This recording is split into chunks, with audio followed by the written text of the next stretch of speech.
안녕하세요. 저는 서울 은평구에 살고 있는 30대 초반의 미혼 여성입니다. 문득 달력을 보니 내일이 저의 결혼식 날이라고 표시가 되어 있더라고요.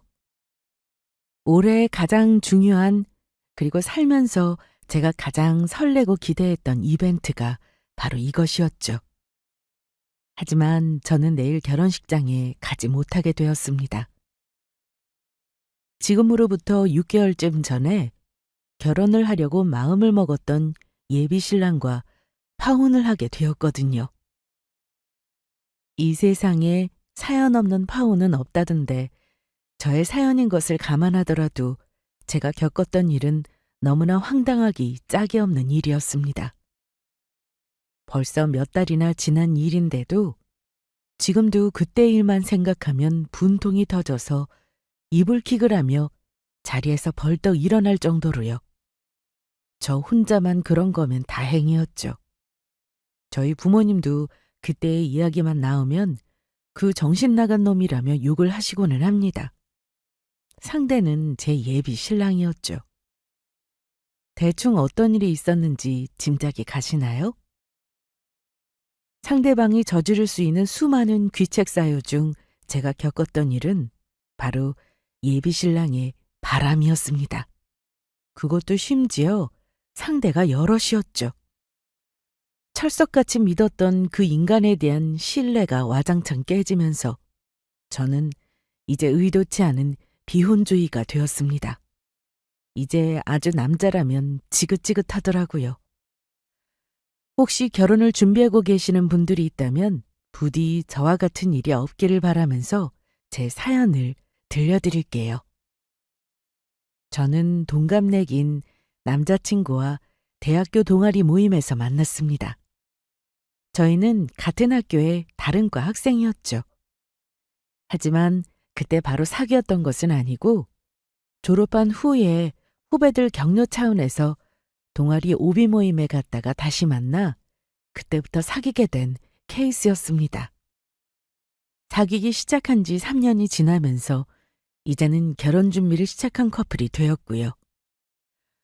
남자친구를 묘사하자면 그냥 주변에서 흔하게 볼 수 있는 사람이라고 할 수 있었습니다. 특별히 모난 구석도 없고 남달리 잘난 구석도 없는 정말 평범한 사람이요.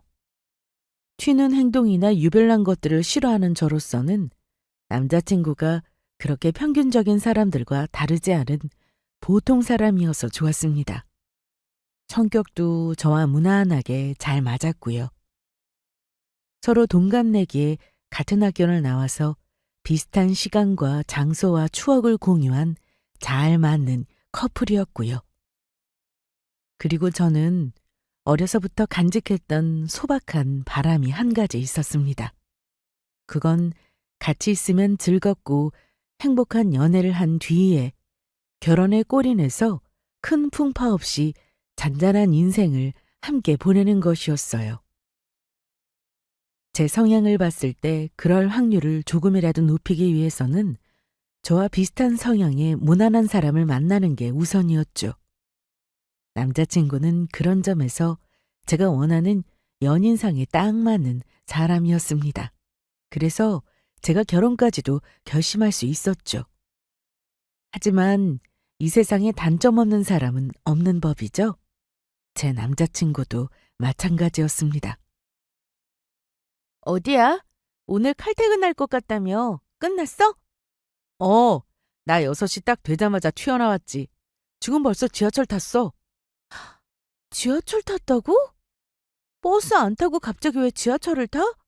혹시 어디 가? 아, 내가 얘기 안 했나? 나 오늘 약속 있어. 고등학교 때 친구들 만나기로 했거든. 뭐? 아니, 내일도 무슨 약속 있다고 하지 않았어? 오, 기억력 좋은데? 맞아. 나 내일은 역삼역 쪽에서 와인 동아리 모임 있어. 아, 피곤하지도 않아? 그래. 오늘은 웬일로 일찍 맞춰서 집으로 바로 가나 했다. 너무 늦게까지 놀지 말고 집에 일찍 들어가. 알았지? 알았어. 걱정하지 마. 이따가 자리 옮길 때 내가 연락할게. 사랑해. 저는 완벽한 집순이었어요. 퇴근하고 나면 기가 빨려서 무조건 집으로 직행해야 하고 일단 한번 집에 들어가고 나서는 특별한 용건 없이는 절대로 집 밖으로 나오는 법이 없었죠. 하지만 제 남자친구는 극외향적인 사람이었어요. 남자친구는 워낙에 사람을 좋아하는 성격인데 그러다 보니 자연스럽게 평소 모임도 많은 편이었고 술도 못 마시면서 사람들과 어울려 노는 술자리를 좋아했습니다. 모임은 평일 주말을 가리지 않았어요. 남자친구는 새벽같이 일어나서 출근을 하고 다른 직장인들에 비해 야근도 비교적 잦은 편이었거든요. 그런데도 무슨 체력이 그렇게 남아도는지 회사 일이 끝나면 주 2, 3회는 언제나 모임이었습니다. 회식이든 간단한 식사 약속이든 그 밖에 뭐가 됐든지 말이에요. 모임만 많았으면 다행이지 심지어 취미까지 많았습니다. 남자친구는 사람들이 흔히들 말하는 취미 부자였거든요. 어쩌면 그렇게 궁금한 것도 많고 하고 싶은 것도 많은지 등산, 마라톤, 피아노, 바이올린, 골프, 보드, 테니스 등등 분야도 참 다채로웠습니다. 매달 정기적으로 바뀌는 취미 생활에 고정적으로 하고 있는 취미까지 합치면 저와 사귄 이후로 가진 취미가 못해도 수십 가지는 될 지경이었어요. 그중에서 남자친구가 가장 오랫동안 해오고 가장 좋아하는 취미는 단연 축구였어요. 대학교를 다닐 때부터 축구 동아리에도 가입해서 열심히 뛰고 있었다는 걸 알았기 때문에 새삼스러운 일은 아니었는데요.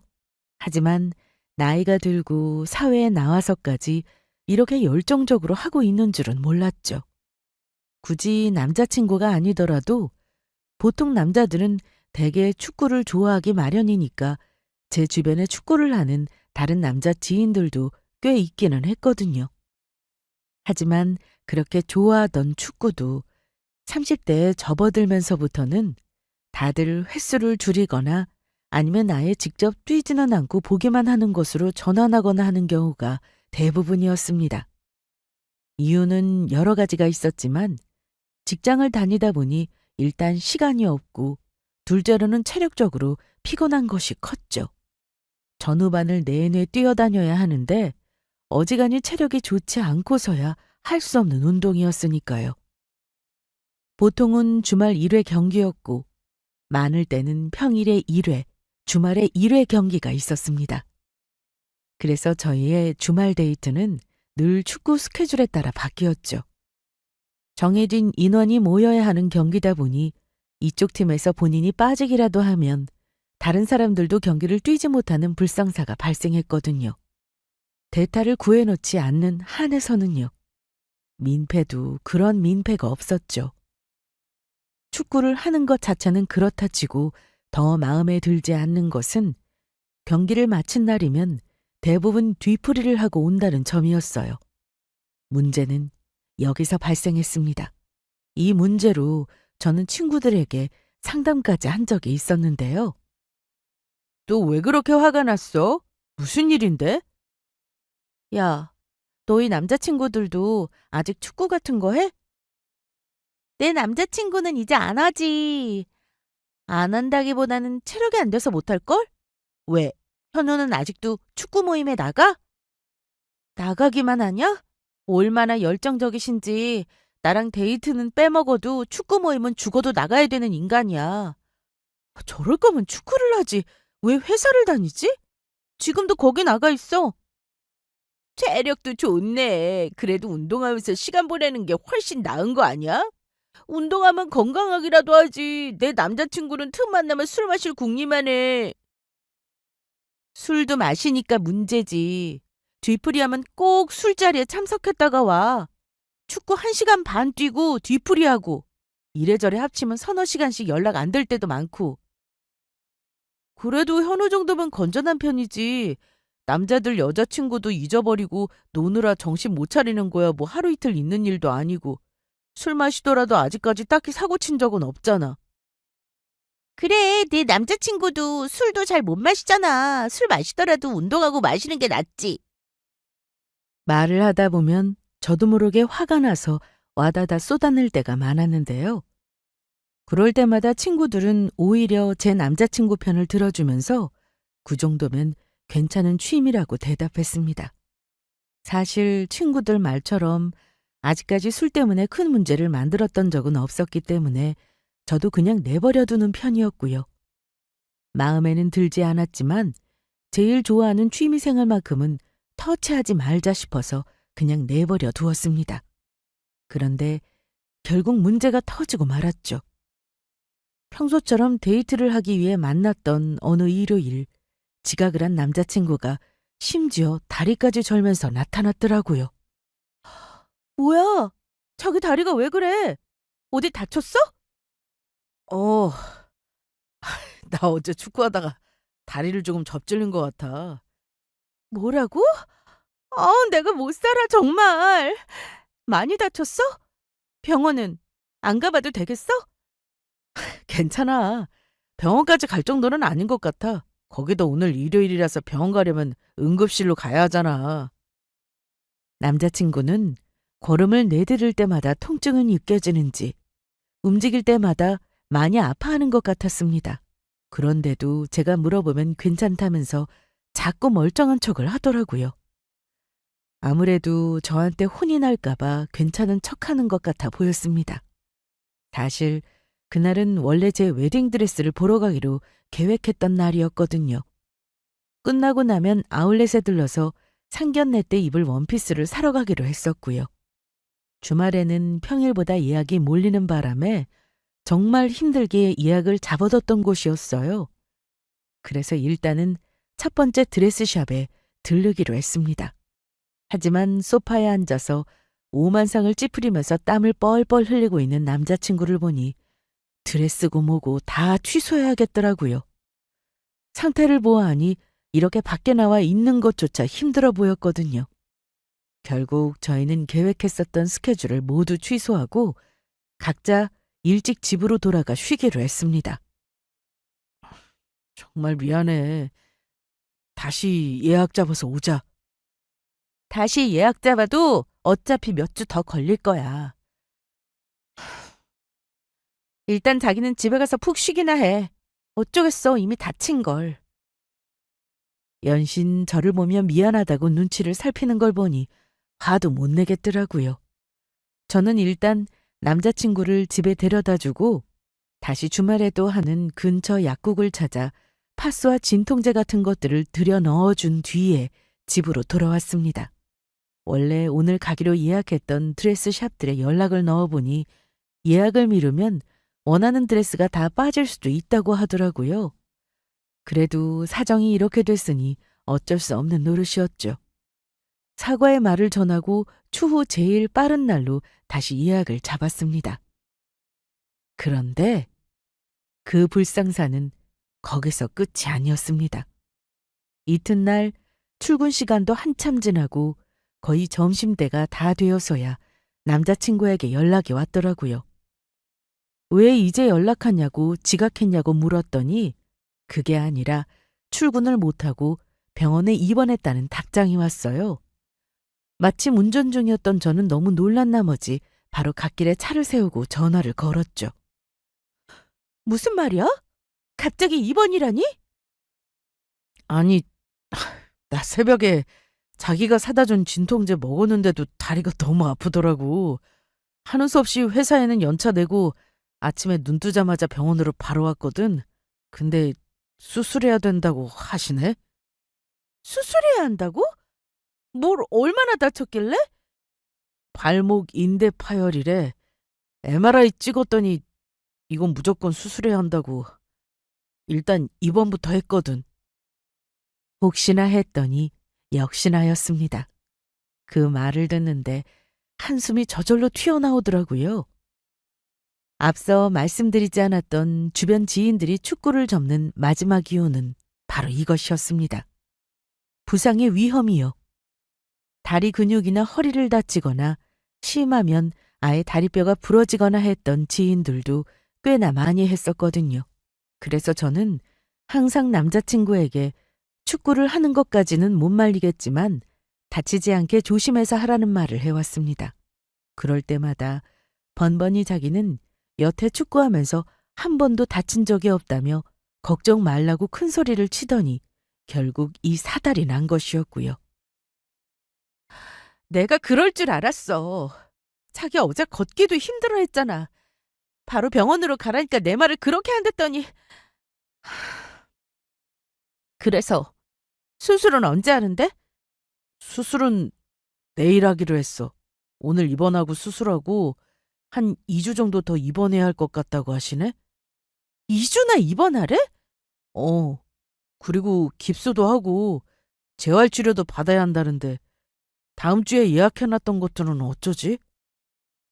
대충 병원으로부터 전달받은 일정을 들어보니 수술을 한 뒤에 경과를 지켜보기 위해서 2주 정도 입원을 하고 그 뒤로는 4주에서 5주가량 깁스를 하고 다녀야 한다고 했습니다. 그리고 재활치료도 필수적으로 받으러 다녀야 했고요. 남자친구가 걱정하는 건 이 부분이었습니다. 드레스샵부터 시작해서 웨딩 촬영이며 예약해뒀던 결혼준비 스케줄이 전부 다 꼬이게 생겼었거든요. 결혼식 날짜를 못 박아둔 상태였기 때문에 그 안에 모든 준비를 마치려면 시간이 촉박했어요. 이제는 제가 원하는 날짜나 아이템이 아니라 샵에서 남는 날짜 중에 아무 곳에나 들어가고 남아있는 것들 중에 최대한 좋은 것으로 골라야 할 판이었어요. 어쩔 수가 없었죠. 회사 일도 당연히 큰 문제였지만요. 미안해, 나 때문에. 어떡하지? 됐어. 이미 이렇게 된 걸 어떡해. 일단 수술 잘 받고 회복하는 데만 최대한 집중해. 알았어. 그리고 앞으로는 축구는 안 돼? 다리 한 번 다치면 계속 다치기 쉽다며. 다리 다 낫고 나서도 이제 나갈 생각은 하지도 마. 알았지? 결국 언젠가는 이렇게 될 일이었다 싶더라고요. 다쳐서 축구를 그만둔 주변 친구들의 말을 들어보니 일단 한번 다리 수술을 하고 나면 그 전처럼 돌아오기는 어렵다고 했고요. 축구처럼 격한 운동은 당연히 해서는 안 됐습니다. 축구 선수들이야 그게 본업이니 수술을 몇 번씩이나 하더라도 다시 뛰어야 했지만 우리 같은 일반인들이야 그래야 할 이유도 필요도 없었으니까요. 남자친구는 시무룩한 목소리로 알겠다고 대답했습니다. 저는 다시 한번 단단히 약속을 받아냈고요. 그런데 하필이면 내가 지방으로 출장 오자마자 이런 일이 생겼네. 혼자서 불편할 텐데 옆에 누구라도 있어야 하지 않아? 그렇지 않아도 여동생이 자주 와서 들여다보기로 했어. 수술 직후에는 간병하시는 분 쓸 거라서 괜찮아. 며칠 지나면 가족들도 올 거고. 남자친구의 가족들은 모두 저 멀리 지방에 있었습니다. 그나마 여동생이 경기도에 있어서 가깝다고 할 수 있었죠. 문제는 여동생과 남자친구가 평소에 그렇게 다정한 사이가 아니라는 데 있었는데요. 여동생과는 6살 차이로 나이 차이가 많이 나는 데다 원래도 좀 대면대면한 사이라고 들었었거든요. 진짜 괜찮겠어? 자기는 여동생이랑 별로 친하지도 않아서 불편할 것 같은데. 뭐 어쩌겠어. 그리고 어디 중병 걸린 것도 아니고 그냥 다리 수술하는 정도인데 뭐. 거기서 일하기도 바쁠 텐데 나는 신경 쓰지 마. 참, 그리고 자기 출장에서 돌아오는 날이 언제라고 했지? 나? 글쎄, 일이 끝나봐야 알긴 하겠지만 아마 못해도 열흘 정도는 더 걸릴 것 같아. 그때 되면 자기는 이미 퇴원했을 수도 있겠는데? 그러네. 그래도 혹시 일찍 끝나서 나중에 병문안 올 거면 꼭 나한테 미리 연락 좀 줘. 그냥 병원으로 바로 오지 말고. 남자친구의 마지막 당부는 조금 의아한 내용이었습니다. 당연히 저는 왜냐고 되물었죠. 가족들도 있을 텐데 마주치면 괜히 불편하잖아. 뭐 어때? 자기 식구들한테 벌써 인사도 드렸는데 난 괜찮아? 아니야. 내가 자기랑 둘이서만 시간 보내고 싶어서 그러지. 오기 전에 자기 연락 주면 가족들은 내가 미리 내보낼게. 참, 아픈 와중에도 벌써 거기까지 생각했어? 알았어. 전화 꼭 하고 갈게. 별 쓸데없는 생각을 다 했더라고요. 어쨌거나 크든 작든 수술을 한다는데 그래도 마음이 쓰였습니다. 이럴 때 제가 옆에라도 있었으면 뭐라도 도움이 됐을 텐데 싶더라고요. 하지만 여기서는 제가 해줄 수 있는 일이 아무것도 없었고 그저 별일 없이 수술이 잘 끝나기만을 기도하는 수밖에 없었습니다. 그 뒤로 저희는 수시로 전화를 주고받으며 상태를 체크했어요.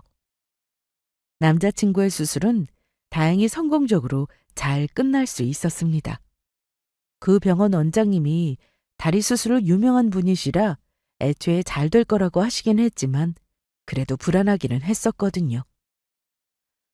수술은 잘 됐지만 회복은 더딘 편이었습니다. 제가 전화를 할 때마다 남자친구는 제때 받는 경우가 드물었어요. 몇 시간씩 지나 연락이 와서는 그때마다 너무 아파서 진통제를 먹고 잤다고 하기 일쑤였죠. 얼마나 아팠으면 목소리가 다 죽어가나 싶었습니다. 저는 살면서 크든 작든 수술이라고는 해본 적이 없었기 때문에 고통이 얼마나 심할지 짐작도 가지 않더라고요. 퇴원하고 나면 마시는 거라도 잘 먹여서 얼른 회복할 수 있게 도와줘야겠다 싶었습니다. 그로부터 딱 일주일 후, 저는 생각보다 일정을 빨리 마칠 수 있었어요. 하루라도 빨리 서울로 돌아가고 싶어서 업무 시간 이후에도 잠까지 줄여가며 숙소에 박혀서 열심히 일을 했었거든요. 그전까지는 보통 출장을 떠나면 저녁 시간은 현지에서 맛집을 찾아다니면서 느긋하게 보내고는 했었는데 말이에요. 저는 얼른 올라가서 남자친구를 찾아갈 생각에 들떠 있었습니다. 그리고 깜짝 놀래켜줄 생각에 몰래 병원으로 방문했죠. 하지만 그 전에 미리 확인해 둘 것이 있었습니다. 저는 기차를 타고 서울에 도착하자마자 시치미를 뚝 떼고 전화를 했어요. 응, 뭐 하고 있었어? 나 그냥 누워 있었어. 날씨도 좋은데 너무 답답하다. 자기는? 오늘 일은 다 끝났어? 벌써 다 끝냈지. 나 올라가려면 며칠 더 걸릴 것 같아. 그렇구나. 그 전에 난 먼저 퇴원할 것 같아. 아휴, 우리 자기 너무 보고 싶다. 나도. 오늘은 가족들 안 오셔? 옆에 계셔? 아니, 식구들 아까 이미 왔다 갔어. 잘 됐다 싶더라고요. 미리 전화를 한 건 이걸 확인하기 위해서였거든요. 남자친구가 가족들이랑 마주치면 안 되니까 연락을 하고 오라고 당부를 했던 것 때문에요. 저는 여전히 출장지에 있는 것처럼 얘기하며 아무것도 모른 채 저를 보고 싶다고 하는 남자친구의 말을 듣고는 속으로 키득거리며 웃었습니다. 그리고 전화를 끊자마자 곧장 택시를 잡아 타고 입원해 있는 병원으로 향했어요. 저는 정확한 병실이 어디인지도 모르고 대략 입원한 충수만 알고 있는 상태였는데 그 정도만 해도 사실 병실을 찾는 건 어렵지 않았어요. 대충 문 옆에 적혀있는 이름만 확인하면 됐으니까요. 그리고 드디어 남자친구의 이름이 적힌 병실을 발견하고는 조심스럽게 문을 열었습니다. 저를 보며 어떤 표정을 지을지 잔뜩 기대하면서요. 은정아. 뭐야? 그 표정은? 나 안 보고 싶었어? 그런데 남자친구의 표정은 제가 예상했던 것과는 전혀 달랐습니다. 저를 보며 놀라기는 하는데 그게 기쁜 얼굴이 아니라 어쩐지 당황한 게 더 큰 것 같은 느낌이었거든요. 덩달아 제가 더 당황해버렸죠. 순간 제가 오면 안 될 곳을 왔나 싶을 정도였어요. 그 어색한 정적 속에 몇 초가 흐른 뒤 의아해하는 저를 보며 정신을 차린 남자친구는 곧 환하게 웃으며 말했습니다. 너무 보고 싶었지. 말이라고 해. 그런데 여기는 어떻게 온 거야? 조금 전까지만 해도 서울 온다는 이야기는 없었잖아. 자기 놀래켜주고 싶어서 일부러 말 안 한 거지. 근데 반응이 이렇게 떨떠름할 줄 알았으면 안 올 걸 그랬네. 조금 토라진 듯한 제 말에 남자친구는 제 손을 잡아 끌며 다정하게 말했어요. 아니야. 자기는 너무 예쁘게 하고 왔는데 나는 계속 입원해 있었잖아. 순간적으로 내 몰골이 너무 별로라서 그랬어. 말이라도 했으면 세수라도 미리 하고 있었을 텐데. 참, 얼굴 신경 쓸 정신 있는 거 보니까 다 나았나 본데? 아니야. 나 진짜 아직도 아파. 조금 전의 정적이 무색하게도 이렇게 너무 좋아하는 남자친구의 얼굴을 보니 저도 순간 조금 상하려고 했던 기분이 스르륵 풀리는 느낌이었습니다. 걱정했던 것보다는 얼굴도 상태도 많이 좋아 보여서 다행이다 싶었고요. 남자친구의 병실은 2인실이었어요. 마주보고 양 옆으로 놓인 베드 발치에 각자 쓸 수 있는 작은 간이 테이블과 옷장, 그리고 냉장고가 있었습니다. 옆자리에는 5, 6세 정도로 보이는 꼬마아이가 입원해 있더라고요. 저는 우선 냉장고를 열었습니다. 병원 앞에서 미리 사온 과일들을 넣어두려고요. 그런데 이미 냉장고에는 간식이랑 먹을거리가 한가득이더라고요. 심지어 과일은 먹기 편하라고 예쁘게 깎아두기까지 한 상태였습니다. 그 아래 칸에는 도시락통도 있었는데 핑크색 토끼가 그려져 있었어요. 누가 봐도 여자가 가져온 도시락통이었죠. 이거 도시락 뭐야? 누가 가져다 줬어? 도시락? 아, 그거 내 여동생이 가지고 온 거야. 그래? 도시락까지 싸우고 지극정성이네? 동생한테 잘해야겠다. 그러니까 나도 우유였잖아. 병원밥 맛없다고 간식 같은 거 만들어서 자주 가져다 주고 그랬어. 그다지 친하지도 않은 오빠 도시락을 사서도 아니고 직접 만들어서 가져올 정도면 그 정성이 어디 보통 정성이겠어요? 역시 아프거나 힘들 때 제일 힘이 되는 건 미혼하고 오나 가족뿐이구나 싶더라고요. 저도 남자친구와 결혼하고 나면 앞으로 그런 가족이 되어 서로를 든든하게 잘 챙겼으면 좋겠다 싶었고요. 저는 먹기 힘들까봐 일부러 씨 없는 샤인 머스켓과 귤처럼 한입거리 과일을 가져왔는데 테이블 한켠에 놓여있던 과도를 보니 여기서 껍질을 벗길 수 있는 과일을 가져왔어도 됐겠다 싶었습니다. 저는 제가 가져온 과일들도 씻어서 일회용기에 담아 챙겨 넣었습니다. 그 사이 남자친구는 몇 가지 정기검사를 볼 시간이 되어 간호사와 함께 병실을 나섰죠. 저더러 간식을 먹으면서 조금 쉬고 있으라는 말과 함께요. 꼬마야 안녕? 이거 내가 제일 좋아하는 과자인데 너도 좀 먹을래? 저는 옆자리에 입원한 남자아이에게 가져온 간식을 내밀었습니다. 혼자 먹기에는 조금 머쓱하기도 했고 아까부터 아이가 계속 저를 힐끔힐끔 쳐다보는 시선이 느껴졌었거든요. 그래서 이걸 먹고 싶어서 그러나 보다 싶었죠. 아이는 제 손을 물끄러미 쳐다보다가 꾸벅 인사를 하고는 과자를 가져갔습니다. 그리고 조망만한 손으로 야무지게도 까서 얼른 입에 넣고 오물오물 잘도 먹더라고요.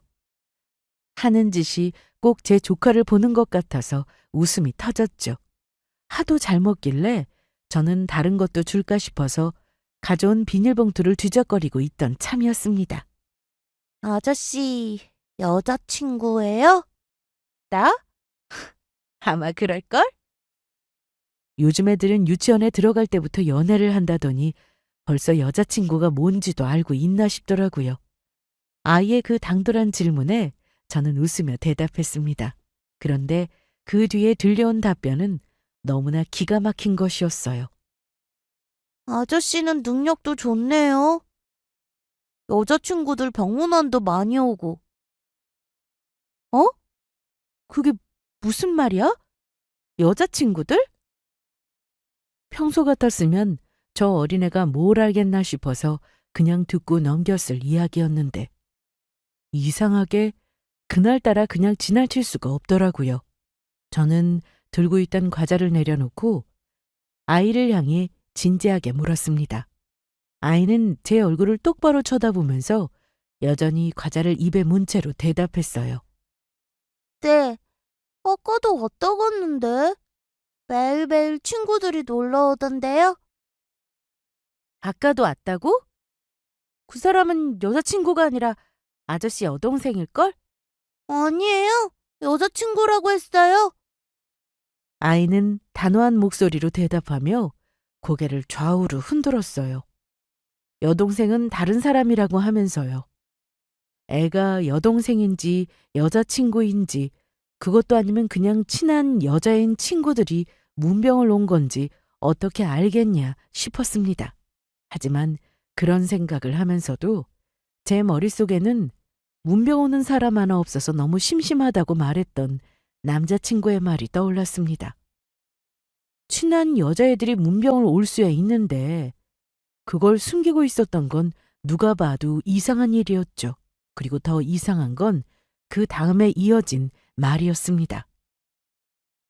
올 때마다 아저씨랑 비밀 이야기한다고 커튼 치고 누워서 한참씩 놀다 갔는데. 뭐? 커튼을 치고 있었다고? 커튼까지 치고 있었다는 말에 저는 저도 모르게 목소리가 높아졌습니다. 의사나 간호사가 진료를 보는 것도 아니고 문병을 온 사람과 커튼까지 치고 있었다는 건 아무리 생각해봐도 말이 안 되는 일이니까요. 네. 근데 여자친구는 한 명인 거 아니에요? 나는 솜이 한 명뿐인데. 여자친구는 원래 한 명인 게 맞지. 그런데 아저씨는 여자친구가 2명이에요. 이상하죠? 아저씨가 그래? 여자친구가 2명이래? 네. 누나까지 합치면 여자친구 3명이에요. 아예 말을 듣고 있는데 진짜 어이가 없어서 눈이 다 튀어나올 정도더라고요. 너무 기가 막힌 이야기를 들어버린 나머지 저는 입을 다물지를 못하고 있었습니다. 제 표정이 계속 심상치 않게 변하는 것을 본 아이가 제 눈치를 보다가 슬며시 과자를 옆에 내려놓을 정도였어요. 그 밖에도 몇 가지를 더 캐물었더니 아이는 순순히 대답을 해주었어요. 남자친구가 입원을 한 이후부터 날이면 날마다 문병을 한답시고 여자가 수도 없이 오고 갔다더라고요. 그중에서 여자친구라고 불리던 여자는 저까지 3명이었고요. 아무래도 어려서 그런지 어른처럼 명확한 설명을 딱딱 해주지는 못했지만 그 정도만으로도 사태를 파악하기에는 충분했습니다. 저는 아이에게 들었던 이야기를 종합해 보았습니다. 그 와중에 계속 미리 병원에 오기 전에 꼭 본인에게 연락을 하고 오라고 신신당부했던 남자친구의 목소리도 배경음악처럼 깔리고 있었고요. 적어도 한 가지만은 명확했어요. 모든 정황을 살펴보았을 때 이 인간이 최소 2명의 여자와 바람을 피우고 있다는 사실을요. 말해줘서 고마워. 그리고 누나가 한 가지 부탁이 더 있는데 나한테 이런 이야기 해준 건 아저씨한테는 비밀로 해줄래? 네. 비밀로 할게요. 저는 아이에게 고맙다고 말한 뒤 부글부글 끓는 속을 애써 진정시키며 남자친구가 돌아오기만을 기다렸습니다. 그리고 그 인간이 다시 병실로 돌아왔을 때는 태연한 얼굴로 맞이했고요.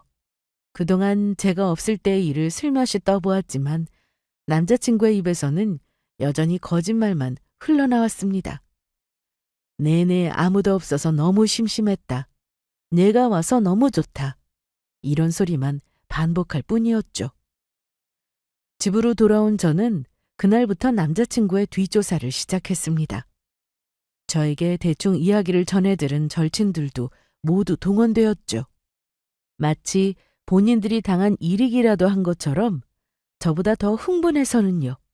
저희는 남자친구의 SNS 팔로우 목록과 댓글 목록, 활동 기록을 뒤지는 것부터 시작해서 수상쩍다 싶은 여자들과의 모든 연락들을 다 체크했어요.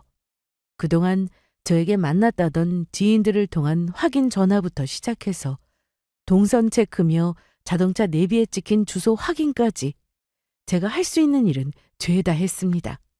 그전까지는 전혀 신경을 쓰지 않아서 몰랐는데 작정을 하고 눈여겨보기 시작하니 정말 이상한 점들이 한두 가지가 아니더라고요. 저에게 말했던 모임 시간대가 자주 바뀐다거나 약속과 약속 사이에 시간대나 빈다거나 하는 것들이요. 저희 커플은 서로 상대의 핸드폰을 열어보는 일은 없었지만 잠금 패턴이 어떻게 해제되는지 정도는 알고 있었거든요. 저는 남자친구가 잠시 핸드폰을 두고 자리를 비운 틈을 타서 핸드폰을 열어 그 안의 내용을 모조리 확인했습니다. 통화 목록부터 시작해서 메신저 대화 기록, 사진첩, 클라우드 내용까지 전부 다요. 결정적으로 덜미를 잡힌 건 음성통화 녹음 파일이었습니다. 전화통화를 시작하면 자동으로 녹음이 시작되도록 기능이 설정되어 있더라고요. 그리고 제가 알아낸 결과는 처참했습니다. 글쎄, 그 인간에게는 저 말고도 결혼을 약속했던 여자가 더 있었던 겁니다. 그것도 심지어 2명이나 더 있었죠.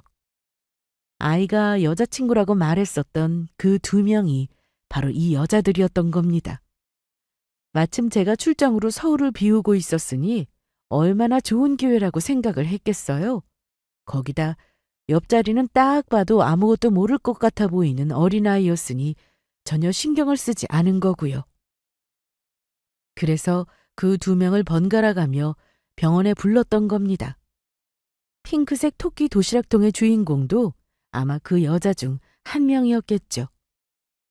간 크게도 바람을 피우고 있는 그 여자친구들 중 하나는 심지어 같은 회사에 다니고 있는 직장 동료였습니다. 저도 여러 번 들어본 이름이었고요. 남자친구의 입에서 아무렇지도 않게 자주 나오는 이름이었어요. 입사 동기라서 엄청 친하게 지내는 사이라고 했었죠. 제가 이상하다고 느끼지 못했던 것은 그 직장 동료의 이름이 중성적인 느낌이었기 때문이었습니다. 언뜻 들으면 남자 이름이라고 착각을 할 정도였죠. 그래서 저도 당연히 남자 동료일 거라고 생각을 했었고요.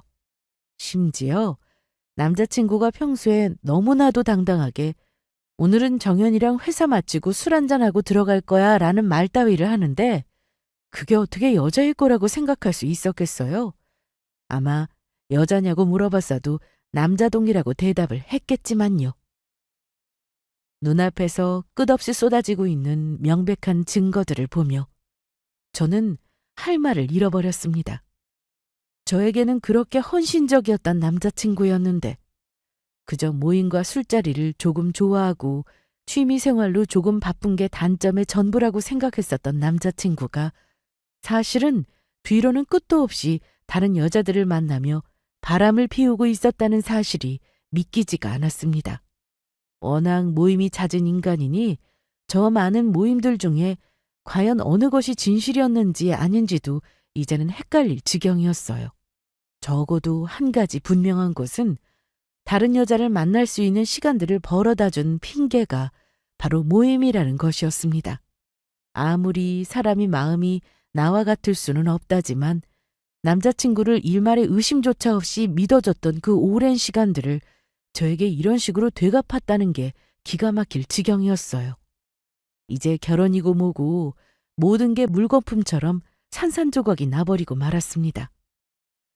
눈앞의 현실은 처참했고 저는 이제 앞으로 그 누구도 믿을 수가 없을 것만 같았어요. 너무나도 기가 막힌 일을 겪고 나니 눈물조차 흐르지 않았습니다. 오로지 마음속 아주 어둡고 깊은 곳에서부터 올라오는 미칠 듯한 분노만이 유일하게 느껴지는 감정의 전부였어요. 저는 이 징그럽고 끔찍한 인간을 어떻게 해야 할까 고민했습니다. 대충 사귀다 만 것도 아니고 저희는 이미 결혼 준비가 절반이나 이루어진 상태였어요. 불과 몇 달만 지나고 나면 결혼이었고요. 이런 상황에서 당장 헤어진다는 건 제 사전에 절대로 있을 수가 없는 일이었습니다. 제가 내린 결론은 소송이었어요. 저는 바로 친한 친구를 통해서 그 친구의 오빠인 변호사를 찾아갔어요. 일평생을 누구한테 해를 끼친 적도 남에게 나쁜 짓을 하고 산 적도 없었던 제가 살면서 처음으로 변호사를 찾아가게 된 것이 바람 피운 남자친구 때문이라는 사실이 너무나도 기가 막혔죠. 친구의 오빠는 무조건 제가 승소할 수 있다고 말했습니다. 절대로 봐주지 말고 반드시 소송을 하라는 격려도 함께 해주었죠. 저도 여기까지 온 이상 물러날 생각은 없었습니다. 그 인간은 지금 이 순간까지도 저를 속이며 다른 여자들과 놀아나고 있었거든요. 변호사의 말로는 저희는 결혼을 준비하면서 이미 많은 비용을 쓰고 있었으니 사실상의 약혼 관계였습니다.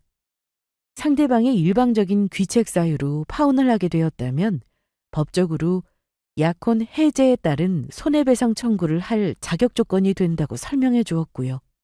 저는 그 인간 앞으로 소송을 걸면서 그동안 들어갔던 모든 결혼 준비 비용을 모두 청구했습니다. 예식장 계약금을 비롯해서 신혼여행 항공권 비용 같은 것들을 모두 포함했어요. 그 과정에서 취소할 수 있는 것들은 취소 후 취소 수수료만 받아낼 수 있을 뿐이었지만 중도 취소할 수 없는 내용으로 체결한 계약들은 모든 비용이 전액 청구되었습니다.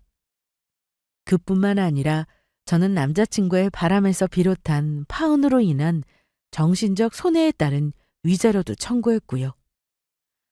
아무것도 모른 채 희희낙락 웃고 있다 대뜸 소장을 받게 된 그 인간은 소장이 송달된 그날 얼빠진 얼굴로 저에게 달려왔습니다. 얼마나 놀랐으면 운동화를 짝짝이로 신고 달려왔더라고요. 나한테 오늘 이게 날라왔는데 이게 도대체 뭐야? 아, 그게 오늘 도착했구나. 내 생각보다 더 빨리 갔네? 자기가 보낸 게 맞아? 이게 대체 무슨 말이야? 손해배상 청구라고? 믿을 수가 없다는 듯 저를 향해 연거푸 되묻는 그 인간을 향해 저는 차갑게 말했습니다. 뭘 자꾸 몇 번씩 되물어. 이럴 시간에 나 같으면 변호사부터 선임하겠다. 너 진짜 왜 이래? 제정신이야?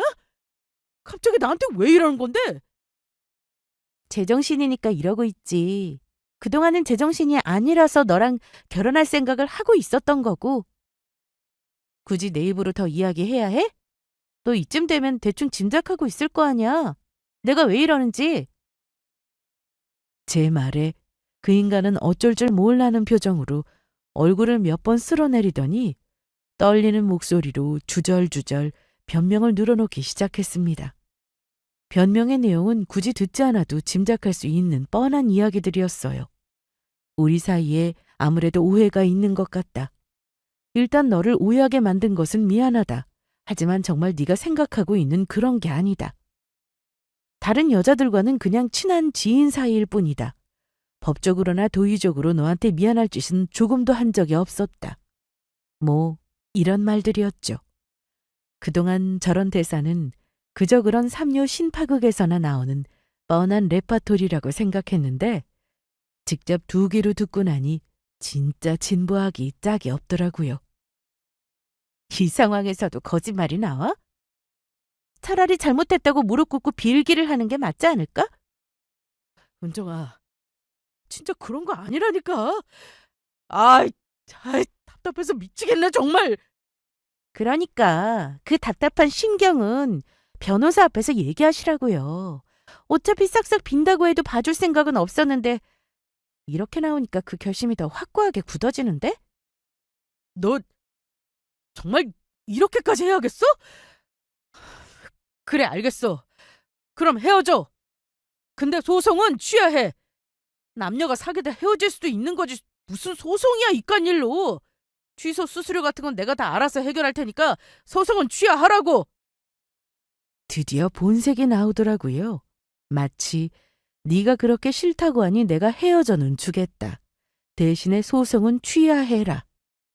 이렇게 고압적인 자세로 나오는데 저는 어이가 없는 나머지 웃음이 다 나왔습니다. 저 인간은 아직까지도 사태 파악을 전혀 못하고 있는 것 같더라고요. 내가 누구 좋으라고 소송을 취하해? 거기 손해배상 비용뿐만 아니라 정신적 손해에 따른 위자료까지 청구되어 있는 건 못 봤어? 정 억울하면 너도 맞고서 하던가. 더 할 말 있으면 변호사 통해서 해. 말을 끝낸 제가 등을 돌리자 그 인간은 저에게 달려들었습니다.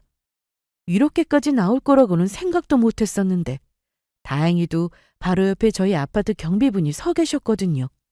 한달음에 달려와서 남자친구를 저에게서 떼어놓으시고는 경찰까지 불러주셨어요. 인간이 궁지에 몰리면 무슨 짓을 할지 모른다더니 저는 그 인간의 밑바닥을 이번에 경험하게 된 셈이었죠. 이 일을 알게 된 부모님도 당연히 난리가 났습니다.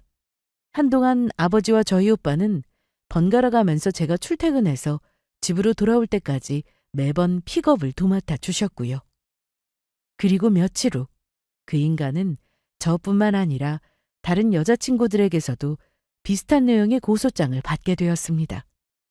변호사를 통해서 다른 여자들에게 연락을 해보니 저처럼 또 다른 여자친구가 있었다는 사실을 전혀 모르고 있었더라고요.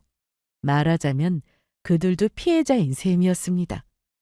똑같이 결혼할 것처럼 온갖 가머니설로 꼬드겨서 실제로도 결혼 준비를 하고 있었다고 하더라고요.